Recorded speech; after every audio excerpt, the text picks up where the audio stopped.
Yogini SHUBH VEER taught SIDDHA Kundalini Mahayoga meditation and Hatha Yoga for more than 4 decades. In her second book, she draws on this vast experience to unravel the mystery which has beset the field of spirituality. This second book also includes a section on yoga postures. This new series will complement the basic postures already given in her first book. Yoga and meditation, a holistic approach to perfect homeostasis. Meditation is the science that helps us go beyond our limited awareness to higher levels of consciousness. As the scientific approach to God, it is greatest aid to spiritual unfoldment. Meditation is the finest, most exalted activity of human life, the highest form of prayer, giving the direct experience needed to realize the nature of our true self. Meditation means going beyond external forms of worship, rites, and rituals to discover the inner temple of God within the body and mind. It is concentrating of the powers of the mind to reach the superconscious, which is itself of unlimited scope and part of the universal consciousness. Spiritual illumination is equivalent of activation of all brain cells. Only then does one acquire the full potential of the brain. The aim of meditation is to realize this perfection, our true nature. It is the path to spiritual perfection and salvation. It is the genuine, unique and most sacred supersensuous discipline which alone leads to realization of God. At the end of the road is communion with God and merging into pure being. Meditation is practical religion. Coupled with yoga, meditation will lead to a successful life in the true sense, a spiritual path in parallel to mundane life. Meditation is the solution to end all misery.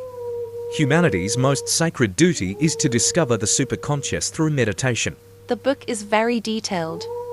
Starting with why everyone should meditate, the author explains how meditation is the beginning of blissful existence.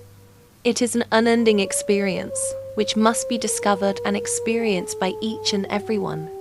There lies the secret of life delightful and existence blissful. We have to appease our own hunger, quench our own thirst, find our own rest and sleep. How can we live upon the spiritual experience of another? How can we assert we have a soul if we don't feel it? Or that God exists if we haven't seen him?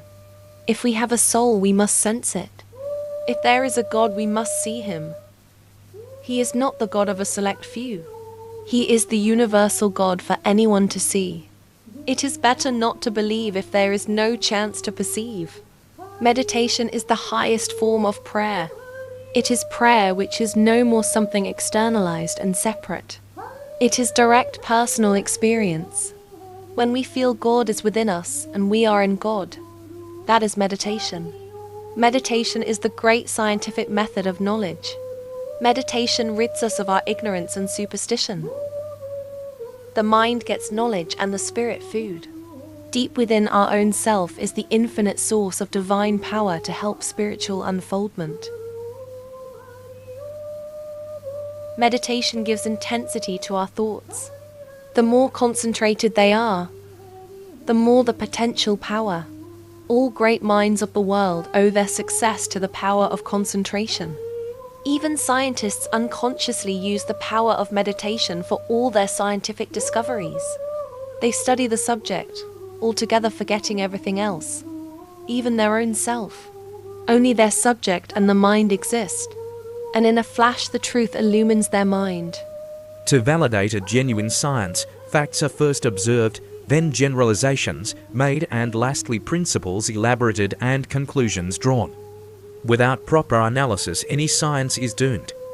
No science can be built upon mere theorizing or speculation.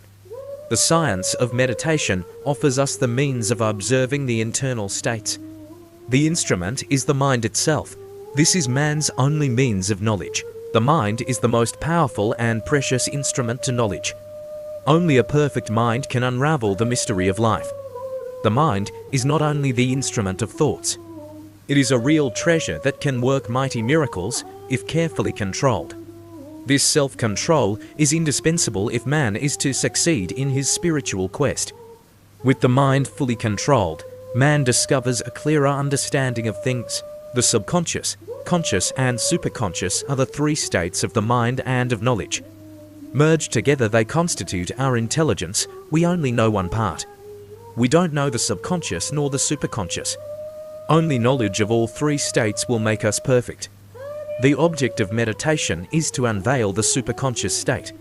Through Shaktipat initiation, through a guru's grace, the Kundalini is aroused. Only an awakened Kundalini makes meditation succeed.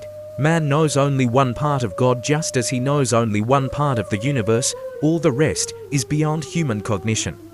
Man's own imperfect knowledge makes him see imperfection in God and his creation. The only way to understand him and his universe is to go beyond reason, beyond consciousness, beyond what is known. Only when man goes beyond them will he find the perfect harmony, and not before. The path to God realization is through the mind. A peaceful mind is man's greatest friend. A restless mind is his greatest enemy. To a peaceful mind, the Lord reveals himself spontaneously. For the mind to become one has to have a peaceful life, achieved through self-discipline and moderation. This will decrease all tendencies to sense objects. Additionally, mantra repetition will help by preventing the mind to flit from one thought to another. The science of meditation has as its basis the science of yoga. Yoga is a way of life. All spiritual and religious knowledge are revealed through yoga. Yoga consists of different methods of spiritual practice to enable man realize his true divine nature. All the different yogas are but stages in preparation for meditation. The various practices help the vital process of purification and gaining perfect control of body and mind. The great blunder of all ethical systems is to impose restraint without instruction. They instruct one not to steal, not to tell a lie, not to hurt others without teaching how it could be achieved. Why is it not possible for all men to be ethical and good? It is not that simple to be moral and ethical, because man knows only one part of himself and either reacts through instinct in relation to his subconscious or through association with past experiences. Until man soars beyond the conscious and frees himself, no system of ethics will ever succeed. We are born to undo our past bad actions and purify ourselves. Only by doing good will our negative tendencies decrease. Our present life has been traced as a result of past karmas. What we are is the result of our past actions. It follows that our future will depend on our present actions. Our present actions will determine our next birth, and so on. Our potential at birth is determined by our past actions. We have to perform such action that will undo these bad karmas.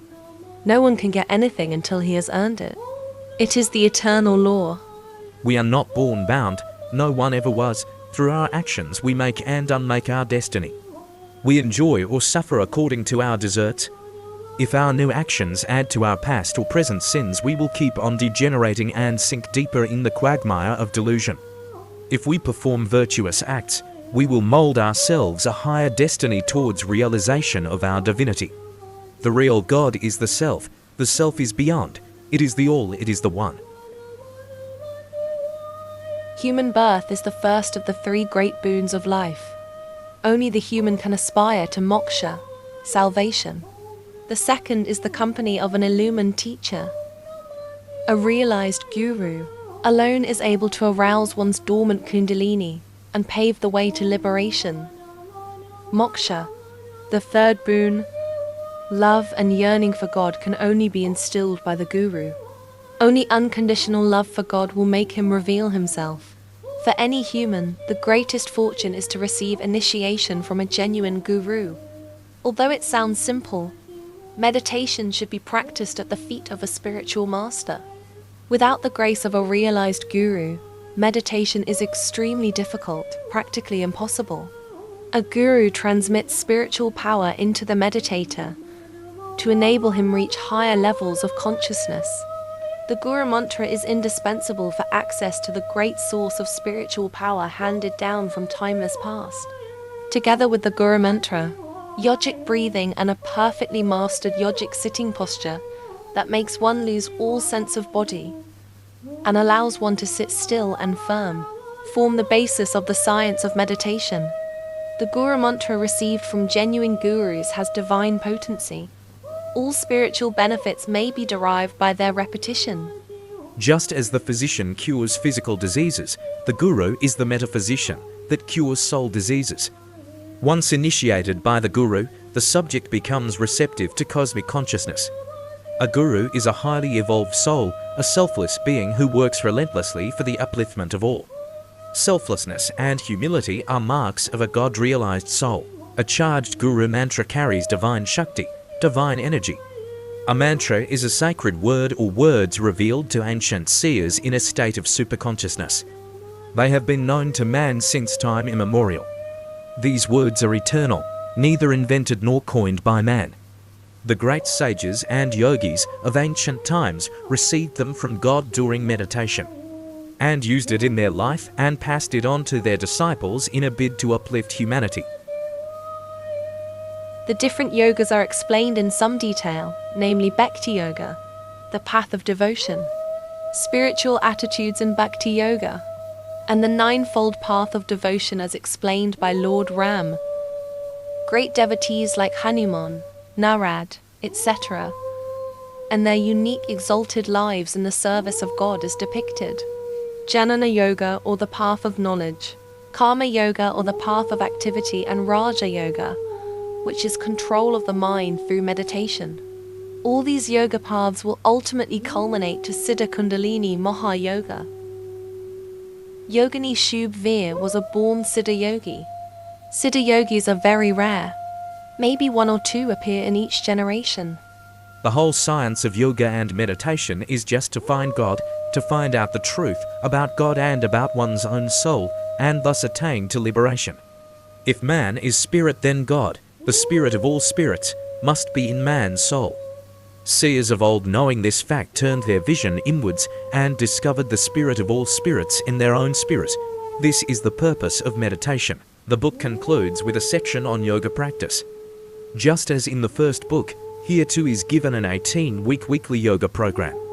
Spiritual underdevelopment is the prime cause of unrest and social violence in the world.